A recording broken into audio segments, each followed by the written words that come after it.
રાત્રે બિલ્ડિંગની ઓફિસે ગયેલા 3 નાયબ મામલતદારને સસ્પેન્ડ કરવામાં આવ્યા. કલેક્ટર અનિલ ધામેલિયાએ સસ્પેન્ડનો કર્યો આદેશ. જમીન સુધારણા વિભાગના નાયબ મામલતદાર હર્ષિલ પટેલ, મહાવીરસિંહ ગોહિલ, મહાવીર શિનોલ કરાયા સસ્પેન્ડ. ત્રણેય અલકાપુરી ખાતેની જાણીતી બિલ્ડર મયંક પટેલની ઓફિસમાં ગયા હતા. કલેક્ટર અનિલ ધામેલિયાએ ત્રણેય નાયબ મામલતદારને બિલ્ડિંગની ઓફિસે જવાનું કારણ પૂછ્યું. જોકે યોગ્ય ખુલાસો ન આપી શકતા કાર્યવાહી.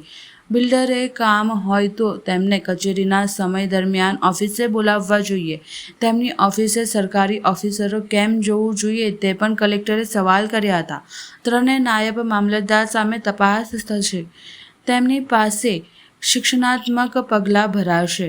જો કે કોઈ નાણાકીય વહીવટ થયાનું સામે આવશે તો તેની સામે પણ પગલાં લેવામાં આવશે. સિંગરોડ વિસ્તારની એક જમીન NAની ફાઇલ દફતરે થયા બાદ તેને મંજૂર કરી આપ્યાના વહીવટની આશંકા. 35 વર્ષીય બિલ્ડિંગ કન્સ્ટ્રક્શનના ધંધા સામે સંકળાયેલી બિલ્ડર અને ક્રેડાઇલના પૂર્વ ચેરમેન હેમંત પટેલ અને તેમના પાર્ટનરને સિંગરોડની જમીનની ફાઇલ દફતરે કરાઈ રવાના. સામાન્ય રીતે કલેક્ટર ઓફિસનું કામ અથવા તો સંલગ્ન ઓફિસનું કામ સરકારી કચેરીમાંથી જ થવું જોઈએ. એક કોઈ બિલ્ડરે નાયબ મામલતદારને બોલાવીને ત્યાં સૂચના આપીને ત્યાં ચર્ચા થઈ કે બહાર થઈ આ માહિતી આપણી આગળ આવી. ત્યાર પછી એમની વિશેષ ઇન્ક્વાયરી કરવામાં આવી. વિશેષ ઇન્ક્વાયરીના અંતે પ્રાથમિક રીતે આપણને જાણવામાં આવ્યું કે નાયબ મામલતદાર ત્યાં ઉપસ્થિત હતા. આ કિસ્સાની અંદર કોઈ પણ કામ માટે નાયબ મામલતદાર કોઈ વ્યક્તિગત રીતે એમને મળવા જાય એ બાબત બિલકુલ ચલાવી લેવામાં આવે. આ બાબતે એમની સામે આપણે કાર્યવાહી ઇનિશિએટ કરી છે. સૌથી પહેલાં તો આપણે એમને ફરજ મોકૂફ કર્યા છે અને ત્યાર પછી એમના વિરુદ્ધ આપણે તપાસ કરીને એમાં જે શિક્ષાત્મક કાર્યવાહી કરવા પાત્ર છે કાર્યવાહી પણ ચાલુ કરી છે. અને સાથોસાથ કોઈ પણ પ્રકારની ફરિયાદ અથવા રજૂઆત હોય એ સીધા આપણે અધિકારીને કરી શકીએ છીએ, કલેક્ટરશ્રીને કરી શકીએ છીએ અને એમનું નિરાકરણ યોગ્ય રીતે આવશે. પણ કોઈ વ્યક્તિ આવી રીતે ખાનગી પ્રિમાઇસમાં જઈને ત્યાં જઈને જો કોઈ મળતા હોય અથવા કોઈ પ્રકારની મુલાકાત થતી હોય, સરકારી કામે મુલાકાત થતી હોય તો એ બિલકુલ વ્યાજબી નથી.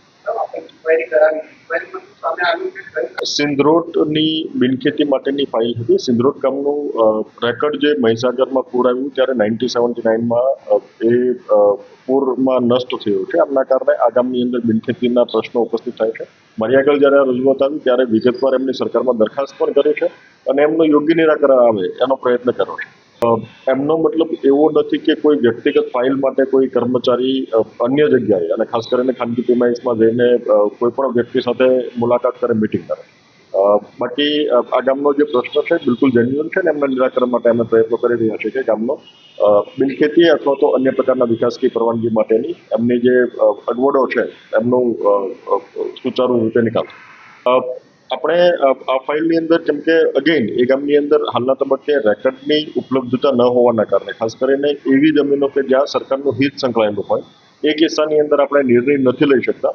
એટલે આ કિસ્સાની અંદર કેમ કે અગેઇન એ દફતરે થયેલી છે એટલે આપણે સ્પષ્ટ રીતે એસ્ટાબ્લિશ કરવું ડિફિકલ્ટ છે કે એમાં કોઈ નાણાકીય લેવડ દેવડ થઈ છે. પણ સ્પષ્ટ રીતે ફરજની અંદર બેદરકારી થઈ છે, નૈતિક અધપતન અને અન્ય પ્રિમાઇસમાં જઈને એમણે આ પ્રકારે મિટિંગ કરેલી છે. એટલે એ બાબત એસ્ટાબ્લિશ થાય છે કે એ સરકારી પ્રક્રિયાઓની વિરુદ્ધમાં જઈને એમણે કાર્યવાહી કરેલી છે. નાણાકીય લેવડ દેવડ થઈ હશે, જો એસ્ટાબ્લિશ થશે તો એમના આધારે પણ એક્શન લઈશું. પણ હાલના તબક્કે એવી બાબતો આપણે આગળ સ્પષ્ટ થઈ નથી.